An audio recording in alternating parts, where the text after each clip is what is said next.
Our panel today is Dea. Give a quick wave. For all of you who don't know Dea, she is actually our Elevate alumni. She grew up in our church since like forever and is one of our Elevate teachers. She's also engaged to be married to Colin. And then we also have Pastor Harry. If you want to give a wave, Pastor Harry is one of the pastors at our parent church, Philadelphia Church, and he's got basically 20 years of marriage under his belt. And lastly, we've got the power couple.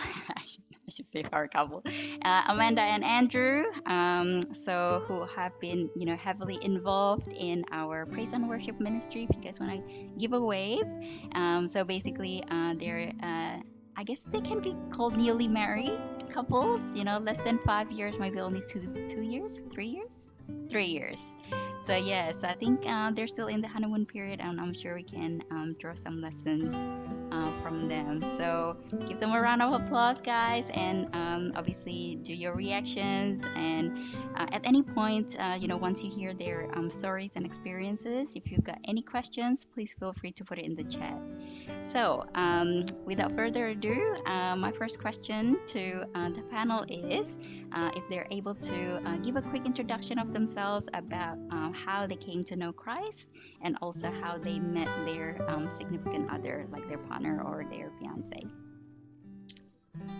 I guess Dea is unmuted, so she will go first. Hi everyone. So I'm Dea, or Chichi Dea, some of you might know me. Pretty much everyone would know my parents in this chat.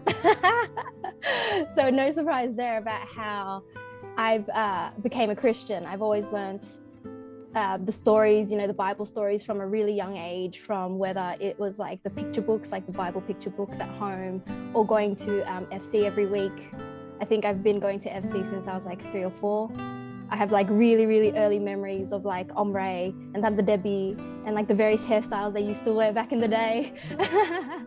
And I met Colin, I think through mutual friends. We've known each other since we were 13, since like year 7.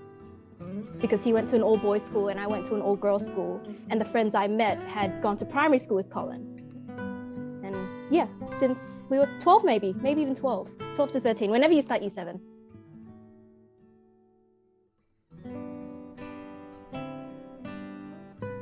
All right, wants to go next? Thanks, Dea. Very nice day. Since you're 7, wow.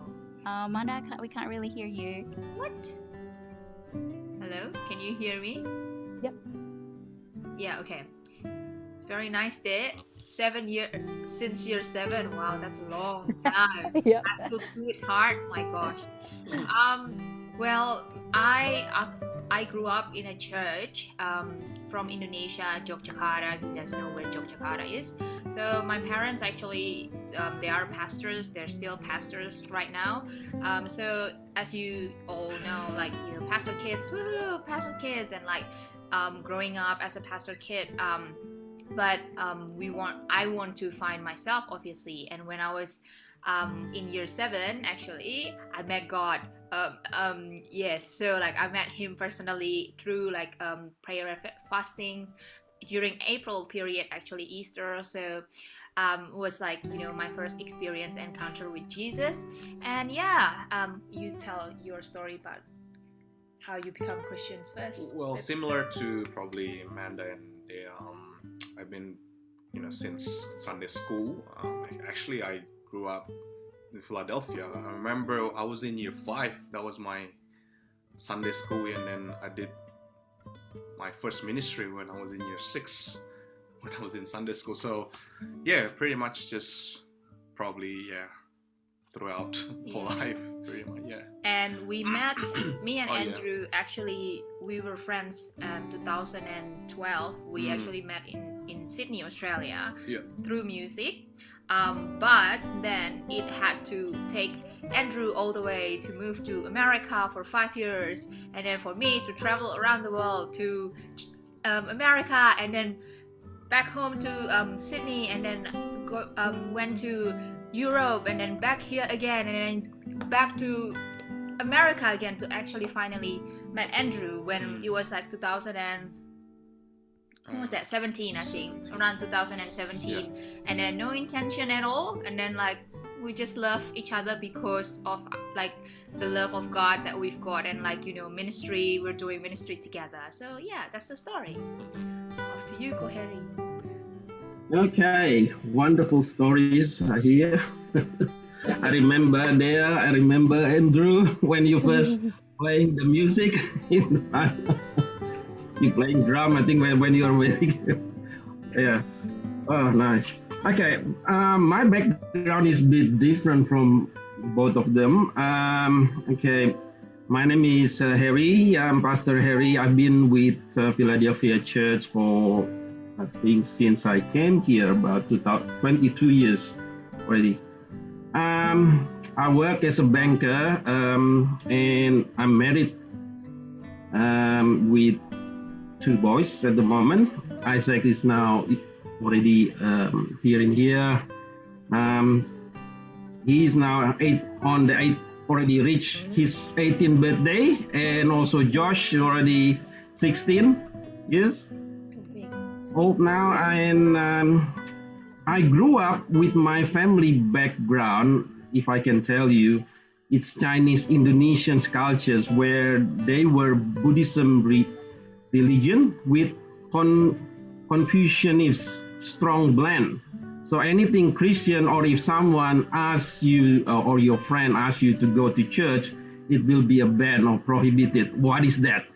It's nothing in our culture, they're saying, my parents said. But the stranger thing, because of the Christian school is much more better in Indonesia, because I grew up in Indonesia. So they were sent all of us. I'm with my brothers. I got 2 brothers above me, so I'm the youngest one. My parents sent all of us to Christian school. Hence, in one of the Easter sermons, I believe it was in year 9 or year 10. One of the Easter sermon is at school. On my teenage year, I hear about Christ, how wonderful He is, and I accept Him as my Lord, and I never look back. Yes, that's my story. Nice. So how did you meet your wife now, Maria? Oh, okay. That's another story again. Okay. Well, I got previously, Mary is not my first love. Okay, I've been in relationships several before.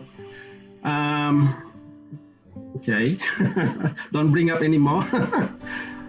It's recorded, God. So the story is, we worked before together in KPMG in Indonesia. We are external auditor. So she was my senior, 1 year above me. So then sometimes we go out together, sometimes we go out with some friends, but it's never been romantic. There is no romance in there. Yeah, it hasn't been started when I was in Indo. But in 1999, when I came here, then I said to her, I will go to Australia, blah, blah, blah. And she was in Singapore, I think, on touring. So, but she came to Australia after, in March. Then we went out together and with friends, sometimes and that's the relationships began, and the love is began at that time. Yeah. Okay, interesting background. All right, we'll come back to that. So I've got a question for Amanda and Andrew, because you mentioned that you went to back from Sydney to US to Europe to US and then finally back in Sydney. So I'm guessing you guys have a lot of like a long distance, I guess, relationship with, during your friendship as well, and probably dabbled a bit with online dating. So can you share with us what would be your top tips on online dating, 2 do's and 2 don'ts? So me? Yeah, go. Well, I guess for me, number one is, you have to, communicate. Like communicate. You have to have that, constant communications. Because like between Sydney and LA, there was like much time difference, right? Like yeah. But I guess I've never had any trouble, no problems, because yeah, we always communicate constantly. I guess that's number one. Number two, obviously trust. You have to trust, your partner, even though you're not in the same, in the same country. And I guess number three, you have to have a good community. Like I remember all my church friends. I had a CG like community group back in LA. Like they were very supportive and they were very encouraging. So you have to have that environment as well. So I guess that's the top three. Yeah, I think that's good. So community and then communication, Correct. trust, Yeah. and also like always spend time, like like have time, like actually if you want to make it work, like we have to actually put an effort into it, because it was like, remember, I think it was I before I went to sleep, like it was like Andrew just woke up or something, so Yeah. it was like so hard in a way of like the good thing about LA and Sydney, because it was so different, like 15 hours different or something, so it's not like, it's kind of like the gap is like still just only 5 hours, so it's like not that many, so that's good, but it's just like one night and one morning. So yeah, I think always put time together and like always like, okay, let's have a phone call or doing this, because like online dating, it's not super easy. Like I'm so over like long distance relationships as well, and like it's so good to like see like this, this is kind of like online service, like, and it's good to be like, we have to speak one person at a time, like it's good to be able to speak, like being rowdy, like talk like at the same time as well, it's so good to do that. But yeah, I think those are the 4 things that if you want to stay communicated with your significant others, and yeah, I think that should be good. Mm-hmm. All right, thank you guys. So over to Pastor Harry. This is quite like I guess in ways biblical, because you're the only pastor here. So we want to ask you, what does the Bible say about finding the right life partner, and is there such a thing as choosing the wrong one? Even though that person has probably ticked all the biblical boxes, he's a Christian or she's a Christian, she's kind, blah, blah, blah. Okay, thank you. Thank you for the question, Santi. So let's bring up Chris. Chris, if you can show the Bible first. There is something that the Bible says about finding the right partner. 2 Corinthians 6, verse 14 to 18, it says, "Do not be yoked together with unbelievers. For what do righteousness and wickedness have in common? Or what fellowship can light have with darkness? What harmony is there between Christ and Belial? What does a believer have in common with an unbeliever? What agreement is there between the temple of God and idols? And for we are the temple of the living God." We are reminded in there, as God has said, "I will live with them and walk among them, and I will be their God, and they will be my people. Therefore came out from them and be separate, says the Lord. Touch no unclean thing, and I will receive you. I will be a father to you, and you will be my sons and daughters, says the Lord Almighty." So what I get from this, Apostle Paul is trying to tell us, okay? He's trying to tell us or urges us, the believers, to all of us, not to form partnership with the unbelievers, because this might weaken our Christian commitment. Because as you know, our Christian commitment or our faith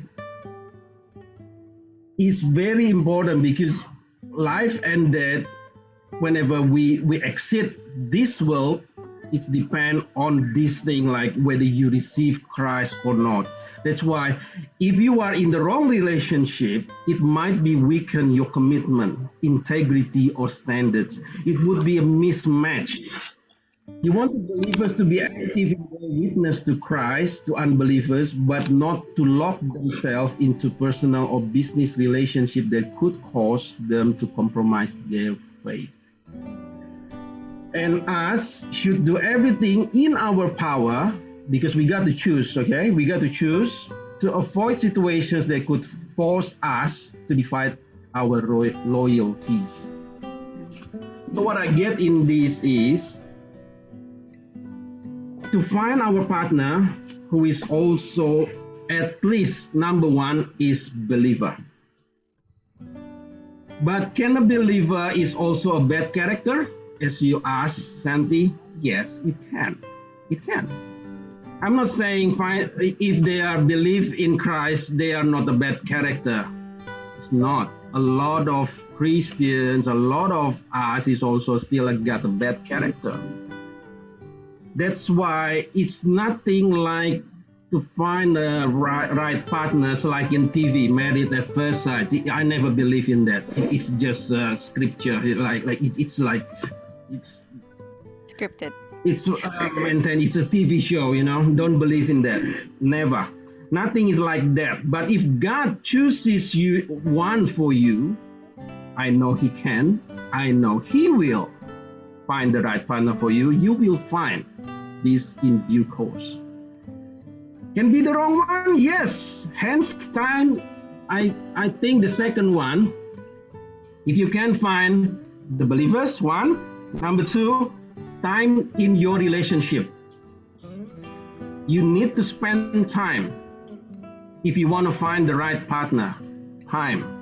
You cannot be like you met somewhere in the cafe for 3 days or 1 week. Oh, he looks nice. Oh, she looks nice. She looks after me. Oh, he looks after me. No, never.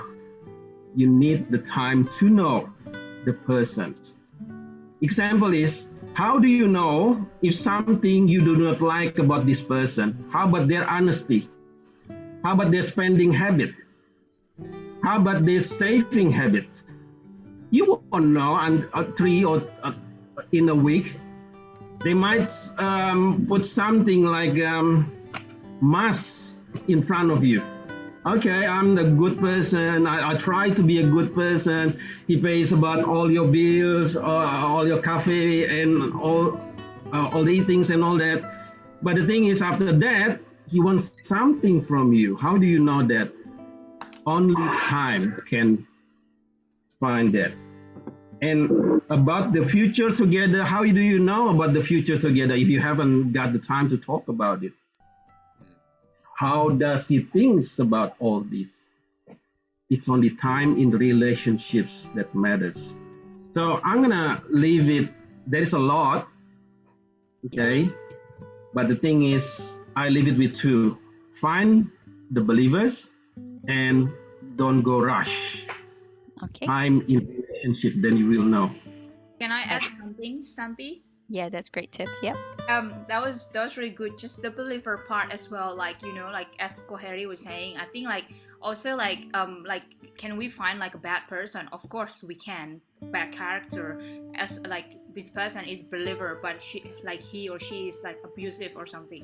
I think like the most important part as well is about our fundamental like things that we cannot compromise. Say like, okay, we need to believe in God, and then like other character like oh, he's not that tall, he's not that good looking. It's like oh, he's a bit like he doesn't pay all the time of the coffee. That's the thing that we can compromise. But like things that like, okay, he needs to go to church every day, every Sunday, something like that. It's like something that fundamentally like we have together.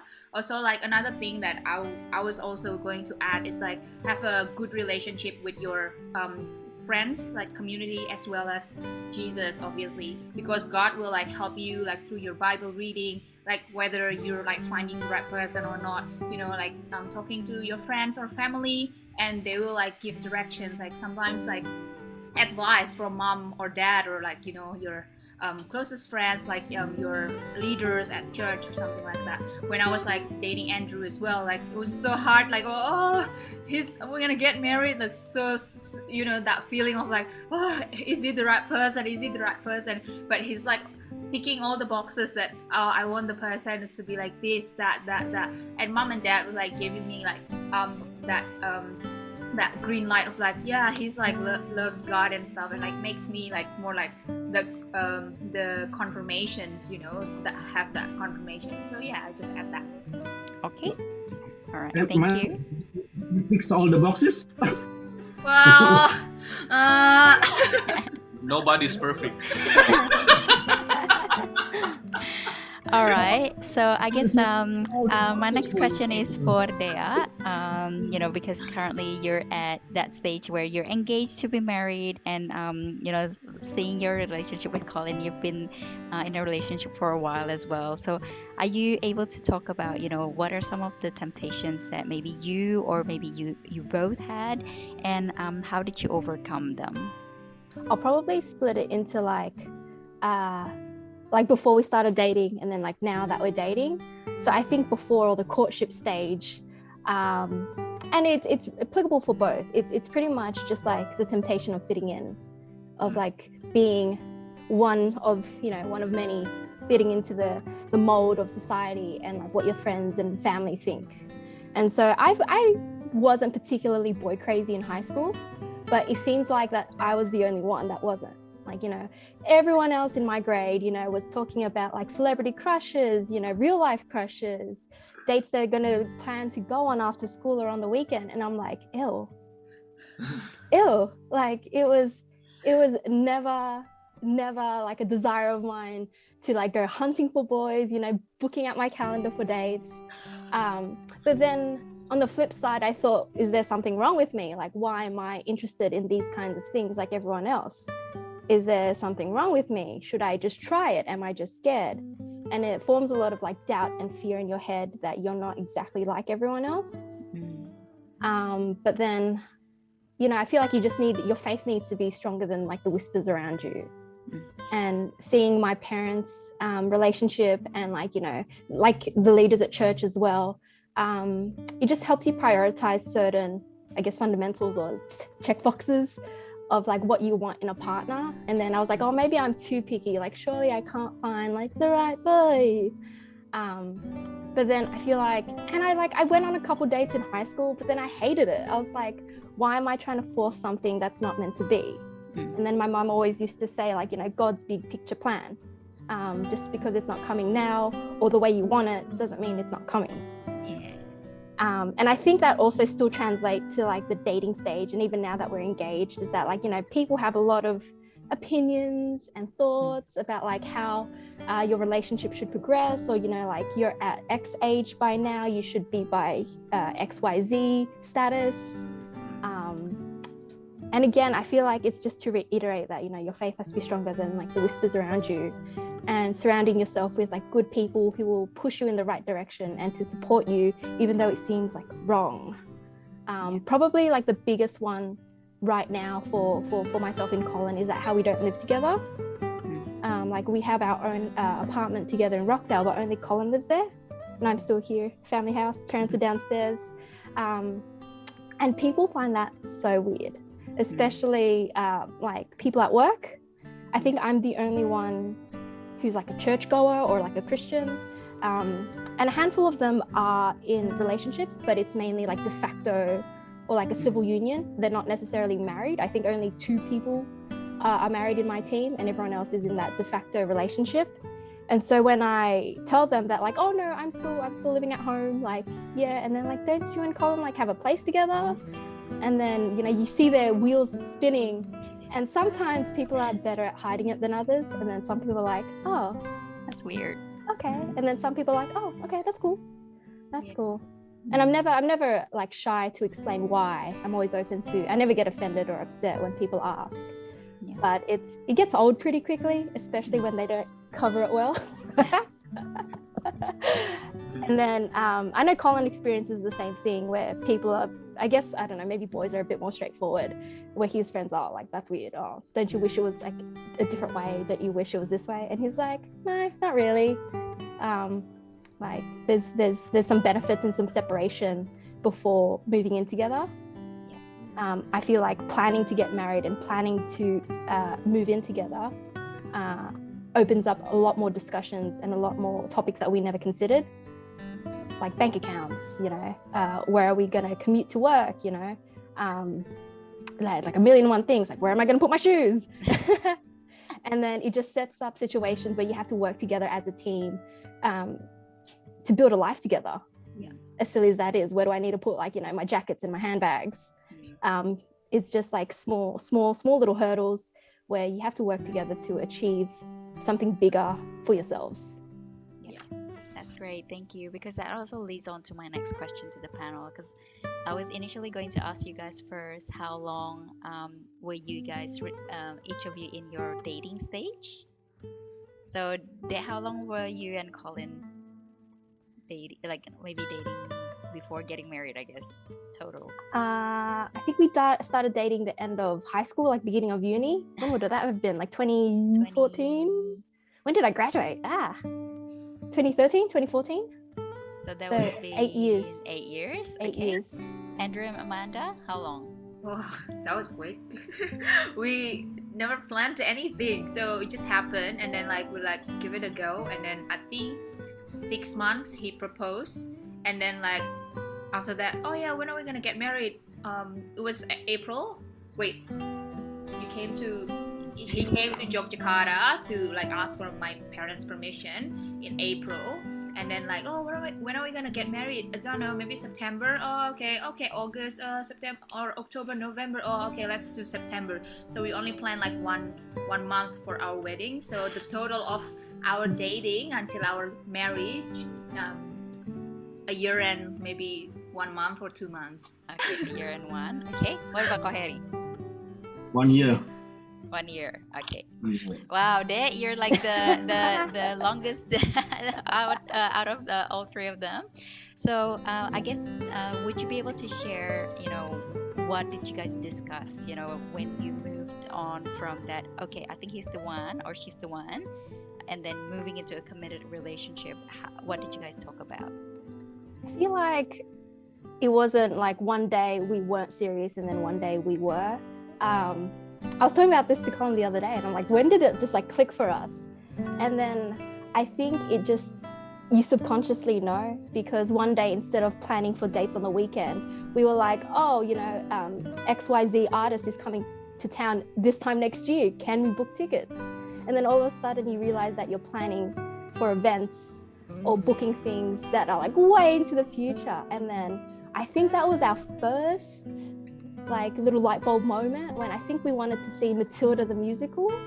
I don't know, we wanted to see a musical, and then obviously the sale is the year before. And then like we were like so excited, oh, they're coming to Sydney, nothing ever comes to Sydney, let's book it in. And then I was just like, whoa, so we're like assuming we're gonna be still together this time next year. And then I feel like it just happens, like you don't realize it happens, that you get to know the person so well that you can see you know, a future together, whether you've you know, like thought of it on purpose. So I don't know if that was a good answer or not, because for me it was just like, oh, I'm planning years ahead. Which is good. I mean, like, you know, obviously buying a property together is also like a sign that you guys are in it for the long run. Like Yeah. mortgages, no. Oh yeah, it's on paper. We signed contracts. Yeah. Okay, what about Pastor Harry? What about you? What did you guys talk about, you know, when you're planning, I guess, your life together? Well, because we are all like, we are fighter, because we came from Indo without anything. So I came here, it's just like we want to fight if we were able to find a life in here where we can work, we can generate some money, and she also the same thing. So just went school and then find me, and we talk. There is a lot of similarities and disagreement during a year, but at the time, because we got nothing, I got a lot of dreams. I want to do this, I want to do that, but the thing is, we got no financials, nothing. So, but at least we start with what our similarities is, our dream to live in here, and the others is we just move on, and then we just try our best, and she accepted that thing, and so it's like I'm selling something, the dream, my dream. If you are with me, and then you will not lack, because I'm still old school. I have to provide everything. This is me, and I sell it to her. Okay, maybe I got nothing at the moment, but I'm willing to work, and I will be with God. I think I will be success, and I can provide, because this is not the small responsibilities to take another person's life into my life, to bring another person's, to feed them, to grow. But yeah, at start is just a dream, and then we got the similarities, and she accepted, and then we move on. Okay. All the other things I find it later. All the differences, we work together. Okay. Andrew and Amanda, what about you guys? Well, I guess just, everything. I guess starting from where we're gonna live. Because like for me, like Amanda, I remember like she has already settled down here in Sydney. I was settled down in LA. I had a good job. I had permanent resident there. So, like ready to go. Ready to live pretty much. But then we were discussing a lot about where we're gonna live, and then how our future's gonna be, and then we it took us a lot of back and forth. But I remember we just I remember I just pray about it, like surrender to God about it, and then let's see what God it's like, what sign He will give us. If He wants me to stay in LA, then there's gonna be some signs. I don't know what it is, but at the same time, if God wants me to move back to Sydney, there's also gonna signs. And apparently, and then God show us a sign where I move here. And then after moving here, there's another discussion, right? Like which church we're gonna go, because he has our church, I have Philadelphia, like that kind of thing. And then what work are we gonna do, and all the things pretty much. Yeah, and also like actually before we actually started dating, we were like, I was super like certain, like I said, like you like me, so what do you want to do, like like I don't want to say yes to you, but what's your plan and stuff like that, because like I came from like dating experience, a few boys, and annoying, like, and it always like boys sometimes like they don't know where to go. I feel like girls is like more mature in some certain ways. So like if you're like 20, maybe like the girls in your 20s like older in like the way of their thinking rather than boys. I don't know, sorry boys, maybe I was wrong. But I feel like boys like have no direction sometimes, like less like in your age group, but like I like that's like I don't want people to lead us on, or like me to lead him on, or and we just want to be very certain the beginning of our relationship. What do you want to do? Like we actually talk about that before we are actually dating. He was saying like, oh, I like you, blah blah blah, do you want to be together? And then I was like, wait a second, what do you want to do? What's your intention?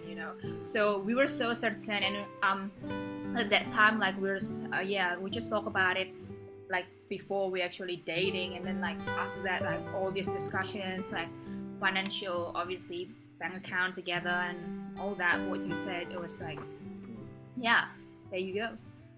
Okay, thank you guys. I think that will be a good tip for anyone who is looking for love and also going into a more committed relationship, what are some of the things that you need to look out for? And I guess sometimes those things actually become, I don't know, like I guess signs. I don't want to call it signs, but for you to actually progress better.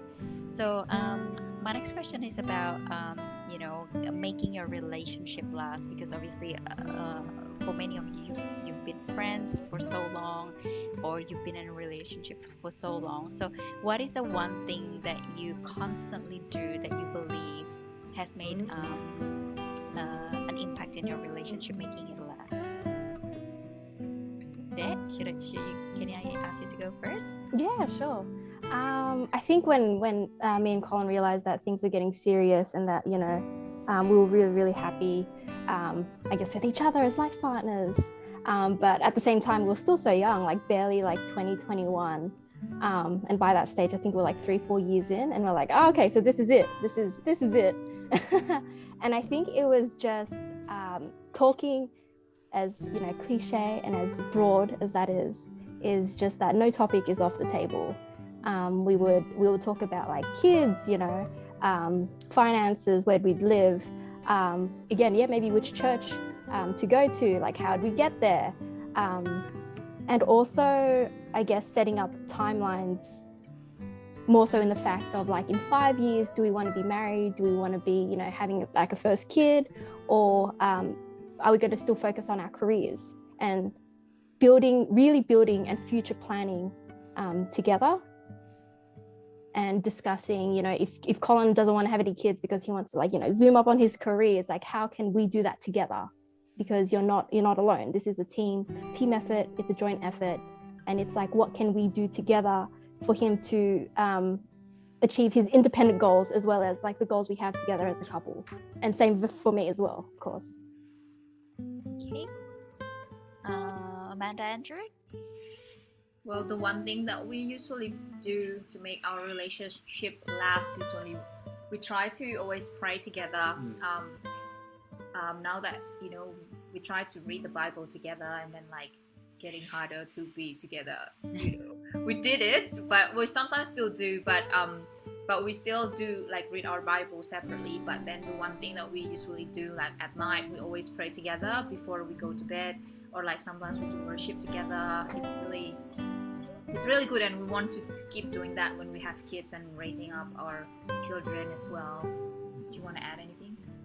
Yeah, I guess in probably adding to what they said, compromising is you have to put that when you are in a committed relationship, because I don't know, for me, I find it when I was by myself, I can just do whatever I want, like whenever I want, I make my own decisions. But when you're together, right, you have to compromise. You have to discuss, like what they said, as a teamwork, right? You have to, I don't know, if sometimes you have to make sacrifices. You got to, because that's the way it is. That's why if you're not ready into that, then, don't be in a relationship. But if you wanna, I'm not trying to fear you guys, but I'm saying to be to that next level, there has to be sacrifice. There has to be compromise. So yeah. Thank you. All right, Pastor Harry, what about you? What is one thing that you constantly do that you believe makes your relationship with your wife? This is just small tips for everyone. Have been married for 21 years. A lot understanding your partners is helpful, because you will be one person. I've been bring up by my own parents 25 years, and then he 25 years with other things. But if you put together, it's something doesn't click. It never been click, but you will need to have more understanding to accept if you want to go through with your relationship to be last. And learn to accept, I think, the other partners. Nothing is perfect, as Andrew said, nothing is perfect. So there is some weaknesses, there is some good about some good about them and some weaknesses and lots of forgiveness and forget things. Don't bring up a lot of things that she makes something, the old scars. Don't bring up when things happen again.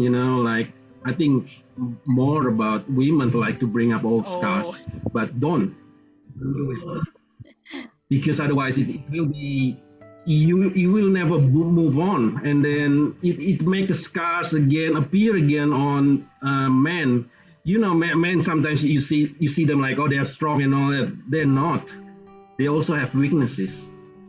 So if you bring up these scars again, it's just you never move on. It's like you're going one step back again. Just move on.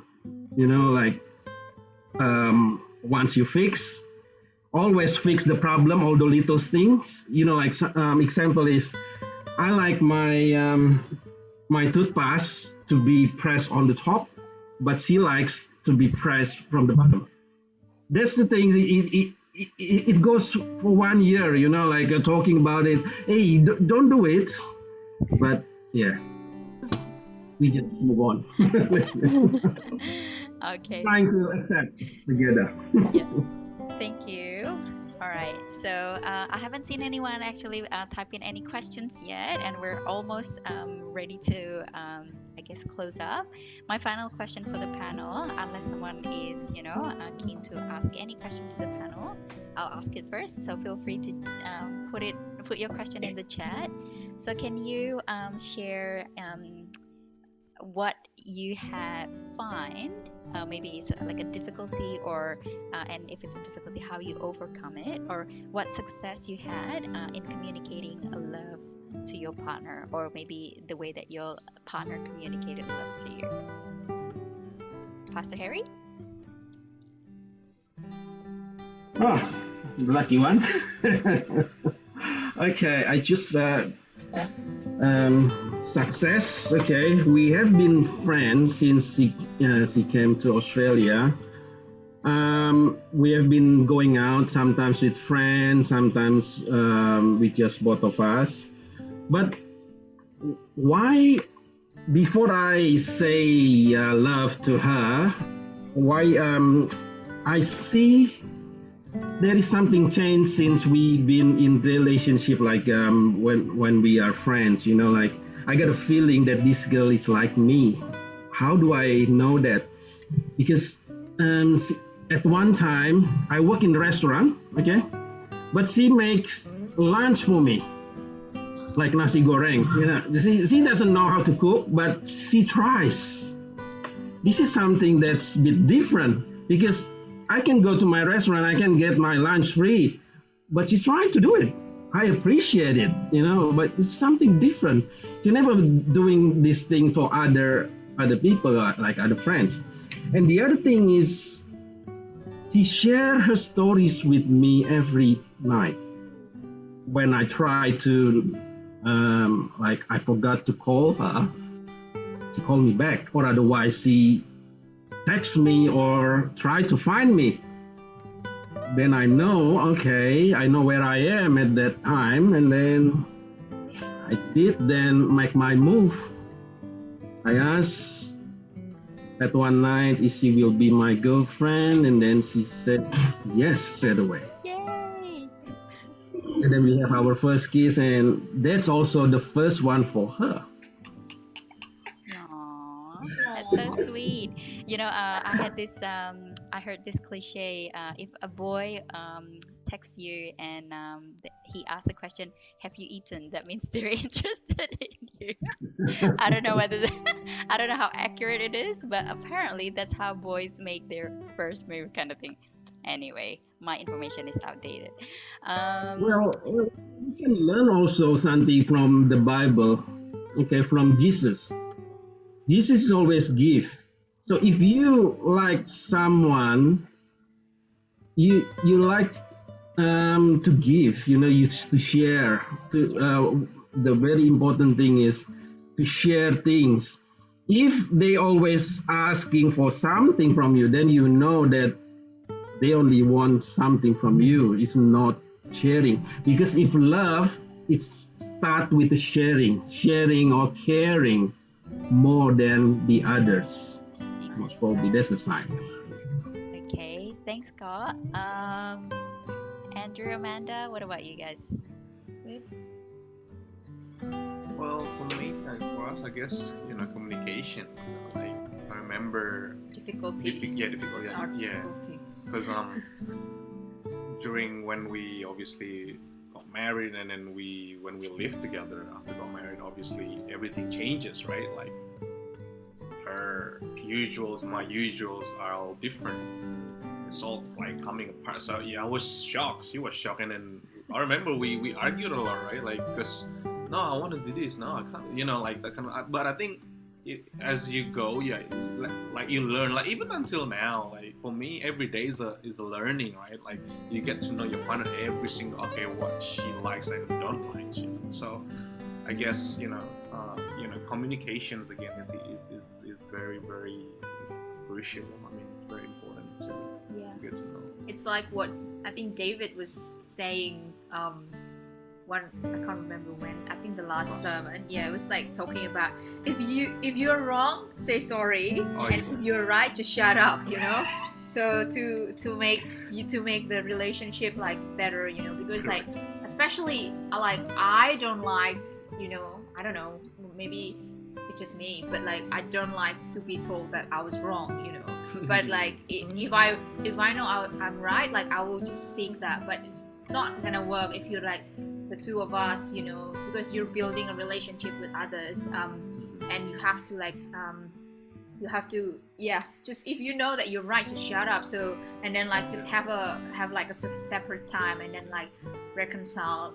And also like another good thing like successes, like always bring up the romance, like especially if you're like married for like 20 years, obviously like koheri, like even like always bring up the romance. I always like, come on babe, let's have a dance. He doesn't like to dance, so like I still try to ask him to dance with me sometimes every now and then. But yeah, like always bring up the romance, have a romantic dinner sometimes every now and then, like surprise with like flowers, like give and yeah. That's sweet, guys. Thank you for that. We are kind of like running out of time, and I see that no one really asked any questions. I think we're gonna wrap it up today. Thank you so much, for sharing your life stories with us, and also your experiences. I think they're invaluable because sometimes people may not realize that they're actually going through something similar, and your stories can actually help us, or even in our day to day. It doesn't have to be with our significant other. It can also be with our family, or our friends, or our colleagues, because sometimes when we're doing live, we can't help but we will be sharing our life with others. So thank you guys so much.